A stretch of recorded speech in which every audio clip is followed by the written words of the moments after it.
జగ్గయ్యపేట నియోజకవర్గ మాజీ శాసనసభ్యులు శ్రీరామ్ రాజగోపాల్ తాతయ్యపై 9 TV Telugu digital special story. Jaggayyapeta నియోజకవర్గంలో తెలుగుదేశం పార్టీ పరిస్థితి ఏంటి? కర్రసాముతో ప్రజలను మెప్పిస్తున్న తాతయ్య కార్యకర్తల మెప్పు పొందుతున్నారా? రాబో ఎన్నికలలో సైకిల్ విజయం వైపు దూసుకెళ్తుందా? శ్రీరామ్ రాజగోపాల్ తాతయ్య గెలుపు ఖాయమేనా? నియోజకవర్గంలో చాప కింద నీరులా వర్గ రాజకీయాల సంగతేంటి? నియోజకవర్గంలో కార్యకర్తల మనోభావాలకు తగినట్టుగా నాయకులు నడుస్తున్నారా?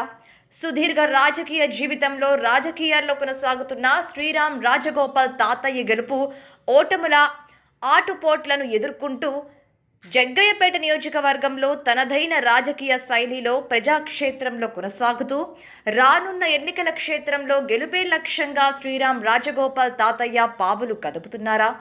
జగ్గయ్యపేట నియోజకవర్గంలో తెలుగుదేశం పార్టీ కార్యకర్తల బలంతో పటిష్టంగా ఉన్న నాయకుల మధ్య వర్గ భేదాలతో సమన్వయం లోపిస్తుందని భావన కార్యకర్తల్లో ఉంది.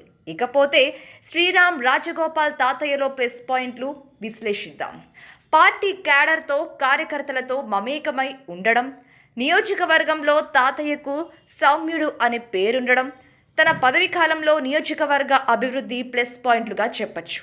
ఇక మైనస్ పాయింట్లకు వస్తే శ్రీరామ్ రాజగోపాల్ తాతయ్య పదవి కాలంలో తన కులస్తులకే ప్రాధాన్యత ఇవ్వడం, పార్టీ క్యాడర్ తప్ప కార్యకర్తలకు ప్రాధాన్యత ఇవ్వకపోవడం, జన్మభూమి కమిటీలకు బహు ప్రాధాన్యత ఇవ్వడం పెద్ద మైనస్ పాయింట్స్గా చెప్పచ్చు.